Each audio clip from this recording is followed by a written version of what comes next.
Cast Kashmir के vice chancellor professor Nazir Ganai sahab, principal secretary culture Shri Brijmohan Sharma जी,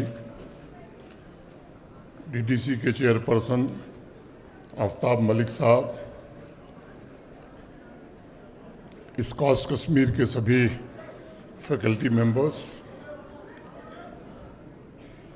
जम्मू कश्मीर प्रशासन के हमारे सहयोगी, डिस्टिंग्विश्ड गेस्ट, देवियों सज्जनों तथा इस कास्ट कश्मीर के विद्यार्थी बहनों और भाइयों, मैं समझता हूं कि आज इस कास्ट कश्मीर में यह स्टूडेंट्स का केवल इंडक्शन प्रोग्राम नहीं है, बल्कि यह एक भारत श्रेष्ठ भारत की भावना का भी महा उत्सव है। मैं प्रोफेसर नज़ीर गनई साहब और उनकी पूरी टीम को हृदय से बधाई देना चाहूँगा, जिन्होंने इस भाव, इस स्पिरिट को समझते हुए आज के स्टूडेंट इंडक्शन कार्यक्रम को अनेकता में एकता दिवस का नाम दिया है। यह भारत को भौगोलिक और भावनात्मक रूप से एक सूत्र में बांधने वाले लौह पुरुष सरदार वल्लभ भाई पटेल को सच्ची श्रद्धांजलि होगी। आज सरदार पटेल साहब की 150वीं जन्म जयंती है और मुझे अत्यंत प्रसन्नता है कि अरुणाचल से आंध्र प्रदेश तक, कश्मीर से कन्याकुमारी तक, मध्य प्रदेश से महाराष्ट्र तक, तमिलनाडु से तेलंगाना तक और केरल से कर्नाटक तक हर राज्य के नौजवानों की इस कैंपस में उपस्थिति ने इसे लघु भारत, मिनी इंडिया बना दिया है।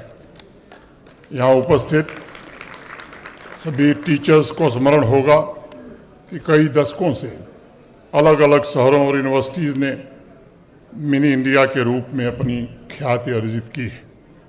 दिल्ली हो, मुंबई हो, चेन्नई हो, कोलकाता हो, देश के अनेक शहरों, अनेक सेंट्रल यूनिवर्सिटीज़ में भी भारत की विविधता प्रतिबिंबित होती रही है, लेकिन कश्मीर में ये होना, मैं समझता हूँ, ये पूरे देश के लिए बड़ा शुभ संकेत है। इस कास्ट कश्मीर ने पिछले 3-4 वर्षों के ट्रांसफॉर्मेशन में एक ऐसा क्रांतिकारी बदलाव लाया है जिससे आज एक मिनी इंडिया की झलक आप इस कैंपस में देख रहे हैं। और केवल मिनी इंडिया नहीं, बल्कि दूसरे देशों के विद्यार्थी भी आज इस कास्ट कश्मीर में अध्ययन कर रहे हैं।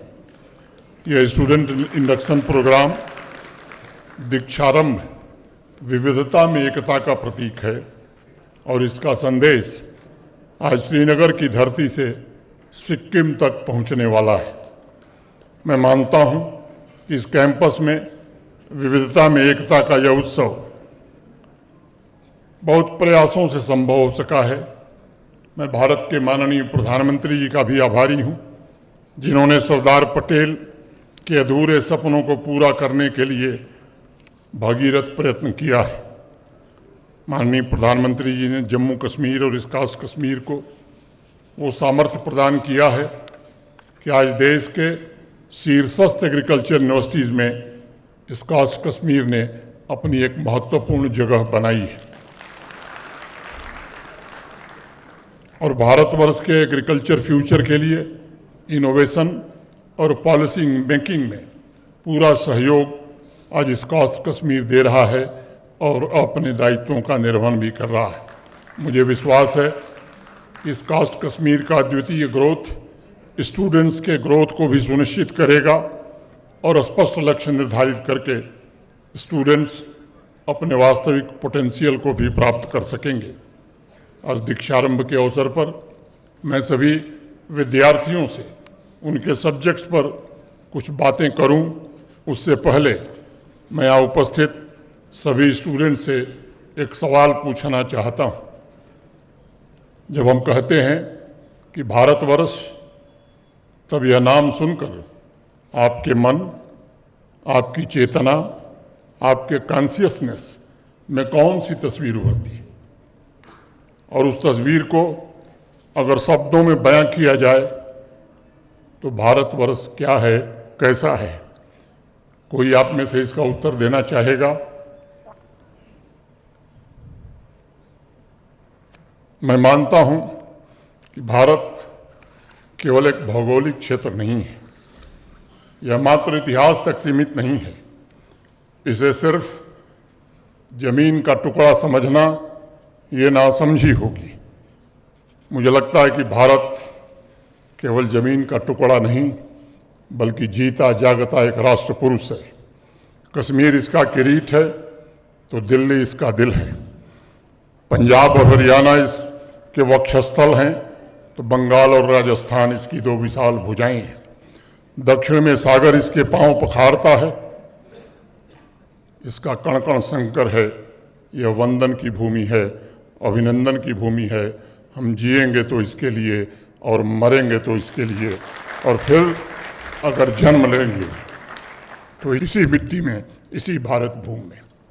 ये भारत को भावनात्मक रूप से, सांस्कृतिक रूप से और आध्यात्मिक रूप से समझना, मैं समझता हूँ कि ये बड़ा आवश्यक है।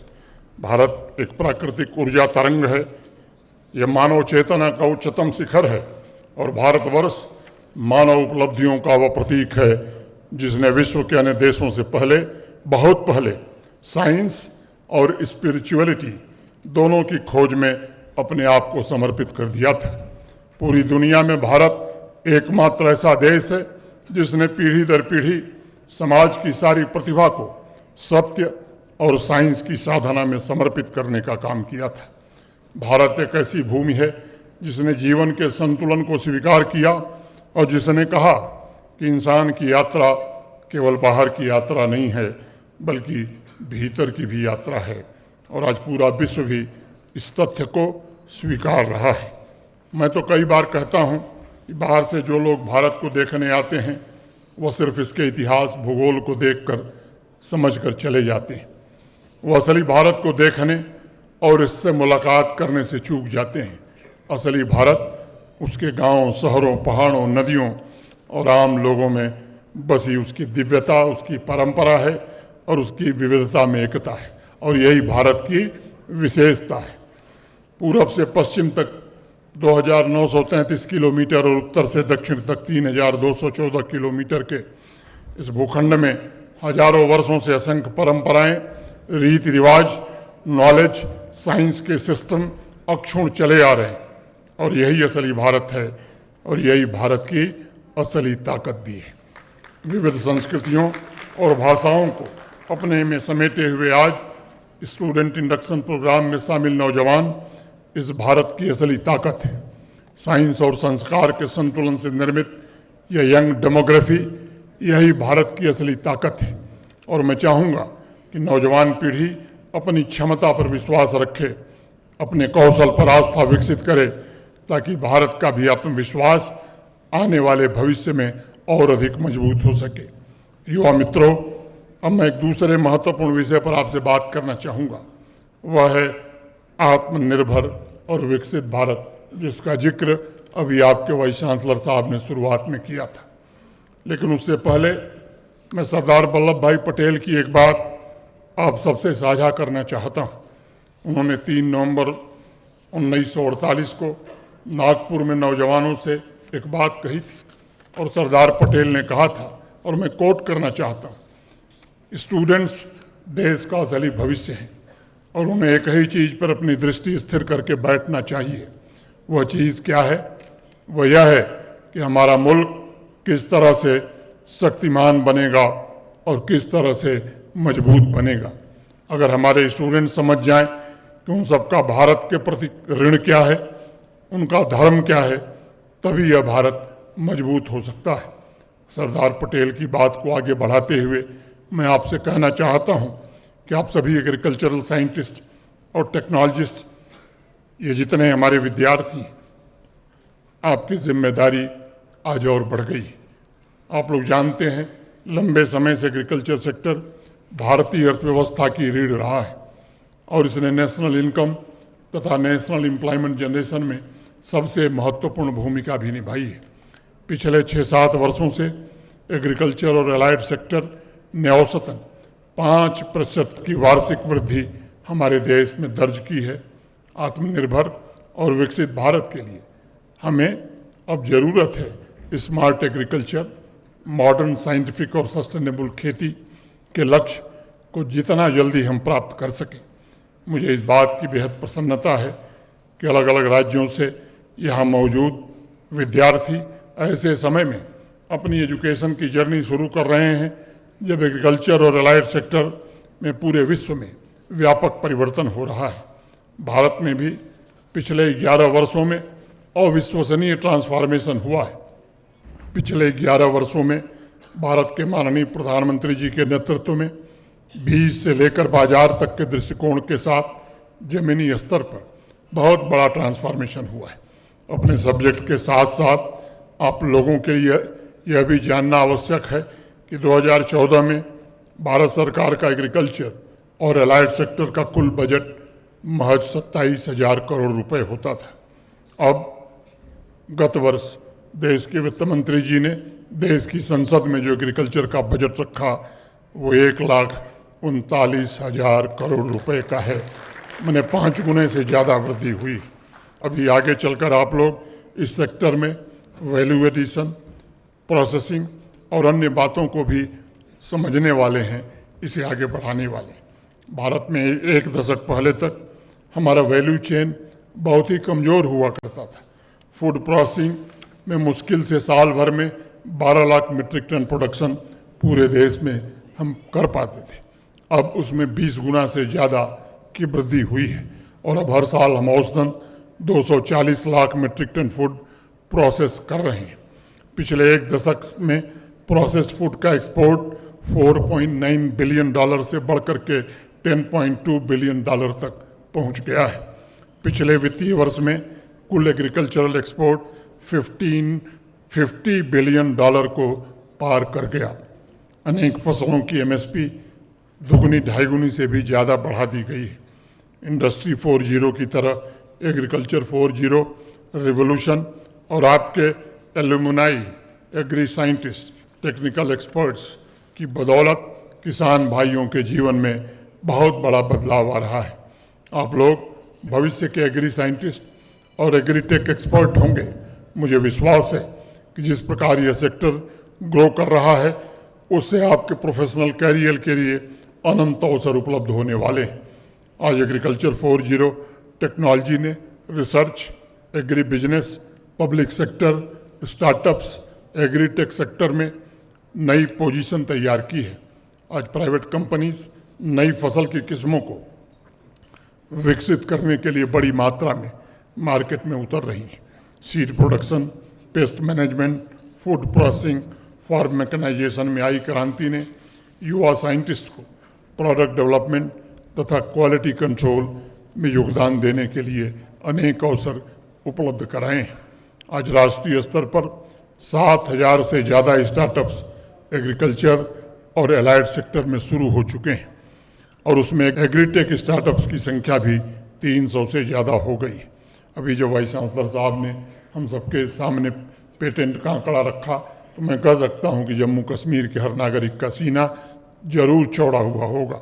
इन आंकड़ों को आपके सामने रखने का सबसे बड़ा उद्देश्य आपके ध्यान में लाना है कि आज हमारे एग्रीकल्चर और एलाइड सेक्टर्स एक नए जीवंत दौर से गुजर रहे हैं और टेक्निकल एडवांसमेंट ने भारतवर्ष को इस सेक्टर में एक ऐतिहासिक अवसर प्रदान किया है। इस खास कश्मीर में पढ़ाई के दौरान भी आपको इनोवेशन और रिसर्च के माध्यम से इस विकास यात्रा में भागीदार बनने का अवसर मिलेगा। आने वाले वर्षों में जब आप अपनी पढ़ाई पूरी करके प्रोफेशनल दुनिया में कदम रखेंगे तो आपके पास एक्सपर्टीज़ के साथ साथ वो सभी आवश्यक टूल्स होंगे जिससे एग्रीकल्चर तथा एलाइड सेक्टर में आए नए परिवर्तन का माध्यम आप हिंदुस्तान में बन सकेंगे। युवा मित्रों, आज पूरे दुनिया के लिए एग्रीकल्चर एक ऐसा सेक्टर है जिसमें पॉलिसी मेकर्स न केवल वर्तमान की फूड सिक्योरिटी देख रहे हैं बल्कि अपने देश के स्थायी विकास का समाधान भी उन्हें इसी सेक्टर में नज़र आ रहा है। इसलिए आप लोगों ने पढ़ा होगा कि ग्लोबल टर्माइल के बीच एग्रीकल्चर सेक्टर को प्रोटेक्ट करने और उसके ग्रोथ के लिए आज अनेक कदम अनेक देश दुनिया भर में उठा रहे हैं। आत्मनिर्भर और विकसित भारत के लिए भी भारत की वर्तमान सरकार पूरी तरह प्रतिबद्ध है।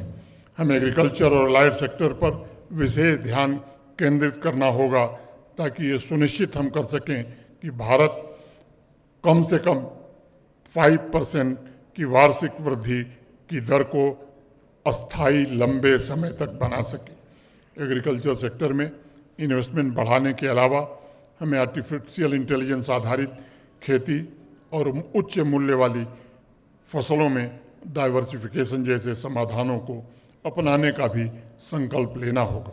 ये सच है कि पिछले एक दशक में हमारी उपलब्धियां अभूतपूर्व रही हैं, लेकिन भविष्य के विकास के लिए हमें किसानों की उत्पादकता और आय बढ़ाने हेतु स्ट्रेटजिक एडवांसमेंट पर विशेष ध्यान देना होगा।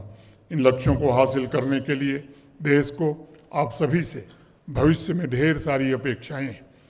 विद्यार्थी मित्रों, मुझे इस बात का भी पूरा भरोसा है कि इस खास कश्मीर में पढ़ाई के दौरान आपको होलिस्टिक एग्रीकल्चर डेवलपमेंट प्रोग्राम जो जम्मू कश्मीर प्रशासन ने 3 साल पहले शुरू किया था कि 29 प्रोजेक्ट्स का एक्सपोजर भी मिलेगा।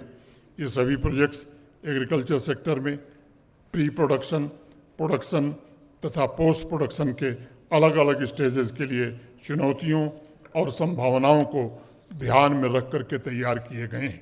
इसके अलावा इस कास्ट कश्मीर के इंक्यूबेशन सेंटर की मदद से आपको अपने आइडियाज़ को ज़मीन पर उतारने का भी अवसर प्राप्त होगा और कैंपस से ही स्टार्टअप्स के संकल्प को साकार करने का दिमाग भी बनेगा और सुविधा भी उपलब्ध होगी।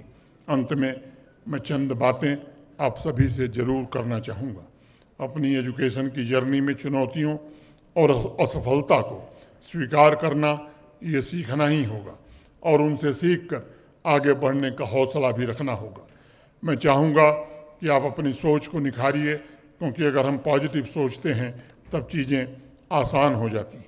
मैं चाहूँगा कि केवल सपने मत देखिए, बल्कि अपने सपनों को पूरा करने के लिए एक रणनीति स्ट्रेटजी बनाइए और फिर उसे पूरा करने के लिए जी जान से जुट जाइए। आपको ये समझना होगा कि नॉलेज केवल क्लासरूम में नहीं मिलता। नॉलेज का एक सशक्त माध्यम फील्ड ट्रेनिंग और इंटरेक्शन भी है। विविधता में एकता की भावना को नर्चर करते हुए आप अपने मित्रों, अपने टीचर्स और कश्मीर के किसान भाइयों से नॉलेज और एक्सपीरियंस प्राप्त करने का प्रयत्न करिए। अलग अलग राज्यों और संघ राज्य क्षेत्रों के स्टूडेंट्स अपने साथ ट्रेडिशन, क्विजीन, भाषा और त्योहारों से जुड़े हुए मूल्यों का खजाना लेकर के भी इस कास्ट कश्मीर में आए। मैं समझता हूँ उनका एक स्थान पर सीखना, एक साथ काम करना और एक साथ सपने देखना और राष्ट्र निर्माण के लिए स्वयं को समर्पित करना, यही तो एक भारत श्रेष्ठ भारत की भावना है। और मैं इसे इस स्पिरिट का शुद्धतम स्वरूप मानता हूँ। इस बात को हमेशा ध्यान रखिएगा, आपकी यात्रा सिर्फ डिग्री प्राप्त करने की यात्रा नहीं है, बल्कि ये कैरेक्टर बिल्डिंग, क्यूरियोसिटी, रचनात्मकता तथा समाज एवं राष्ट्र के प्रति जिम्मेदारी की भावना विकसित करने की यात्रा है। आप सभी विद्यार्थी मित्रों से मैं आग्रह करूंगा कि सरदार वल्लभ भाई पटेल द्वारा राष्ट्र को दिए गए लक्ष्यों और विज़न के आप असली उत्तराधिकारी हैं। आप एकता के एम्बेसडर हैं। आज जब हम सरदार वल्लभ भाई पटेल की जन्म जयंती मना रहे हैं, तब आइए अपने देश को निरंतर मजबूत बनाने के लिए हम भी अपने कर्तव्यों की पुष्टि करने का प्रण लें। आपकी एजुकेशनल जर्नी आम नागरिक के जीवन में बदलाव लावे और विकसित भारत के संकल्पों को पूरा करने में पूरी मदद करे, ऐसी मैं ईश्वर से प्रार्थना करता हूँ, कामना करता हूँ। और जिन बच्चों ने यहाँ जो कल्चरल प्रोग्राम प्रस्तुत किया है, सामान्य रूप से यहाँ बैठे हुए लोग टेलीविज़न पर सीरियल देखते हैं। सामान्य रूप से सीरियल में विज्ञापन पहले आता है और सीरियल बाद में दिखाया जाता है, बीच बीच में कम समय के लिए विज्ञापन। वाइस चांसलर साहब ने उल्टा कर दिया, असली सीरियल बाद में दिखा दिया और विज्ञापन के रूप में मुझे बाद में यहाँ आपके बीच बुला दिया। तो मैंने कोशिश की कि उस विज्ञापन की मर्यादा को कम समय में, कम शब्दों में मैं अपनी बात ख़त्म करूं। मैं उन बच्चों की भूरी भूरी प्रशंसा करता हूं जिन्होंने कल्चरल प्रोग्राम में 1.5 घंटा समा बांध के रखा, और मुझे लगता है कि जो सभागार में दर्शक थे कहीं इधर उधर ध्यान उनका नहीं जा रहा था। उन बच्चों के प्रति हृदय से शुभकामनाएं व्यक्त करता हुआ अपनी बात मैं यहीं पूरी करता हूं। जय हिंद, जय भारत।